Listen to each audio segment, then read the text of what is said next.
Hey all!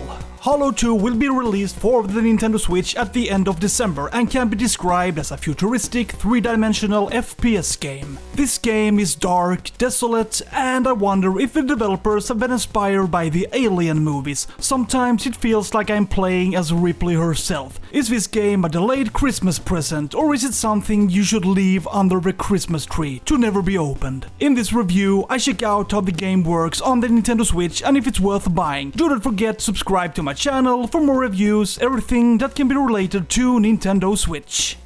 In this sci-fi shooting game, you are on a giant space or mining station where everything seems to have gone wrong. You are a survivor, which you become aware of when you constantly encounter dead bodies. The game doesn't contain very many cutscenes, instead there is a continuous dialogue while playing. Who's talking? What are they talking about? I can't spoil that, but the dialogues guide you through the game and give an insight into the tragedies and fates that happened on the space station.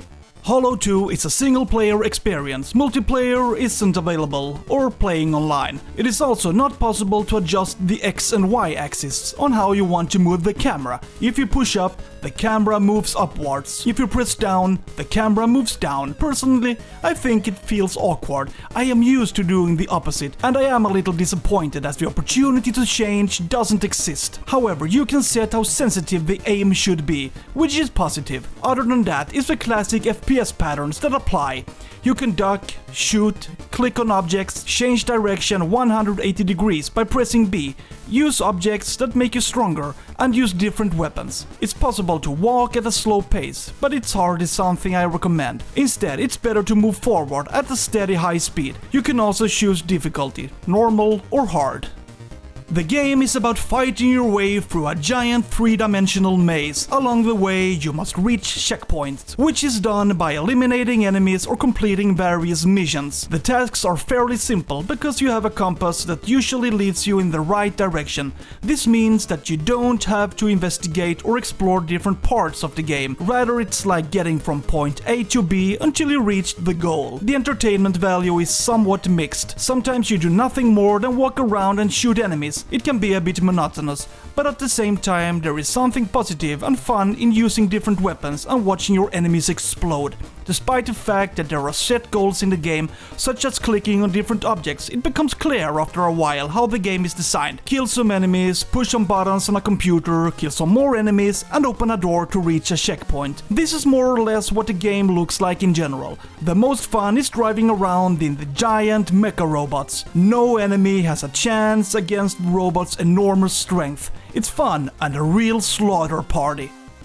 You will find different weapons in the game. It's really fun because you want to test how they work and how they can be used. However, you have to be careful not to run out of ammunition. Most often I use the strongest weapons on the bosses and use the standard weapon on all trash. It turns out to work quite well because the bosses have significantly more health and can do a lot more damage. A good thing is that you can recharge your standard weapon and fire a super strong projectile. It does enormous damage to all enemies and bosses. It's fun to see things implode into rubble.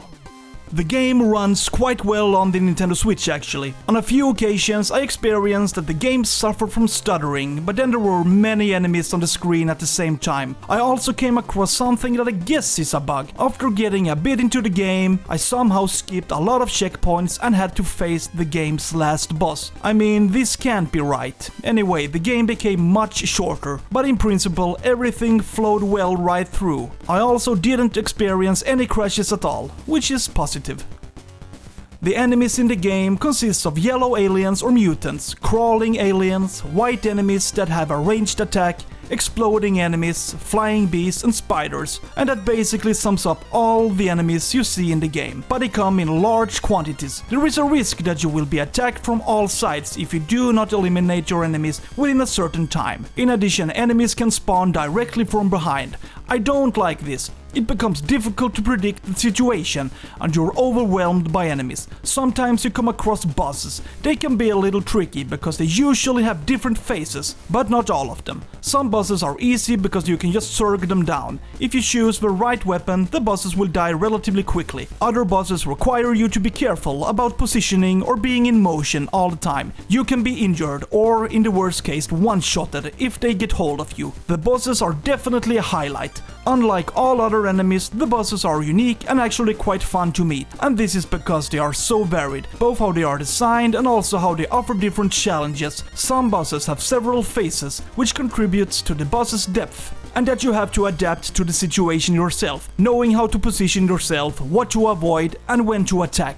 This is definitely one of the best aspects of the game. The graphics in the game actually feel quite okay. Sure, it can sometimes be perceived as a bit grainy, but I don't know if it's due to the Switch performance or the game itself. It's a pretty creepy experience to run around the mining station. It's kinda dark and gloomy, so you may need your flashlight to light up some places. In addition, the rooms are decorated with lots of furniture and objects that create a varied environment. It's quite fun to run around and see the different places. They are so different compared to each other. The highlight is this place. Before that, I had been running around in dilapidated and narrow corridors. Now this enormously complex building is revealed.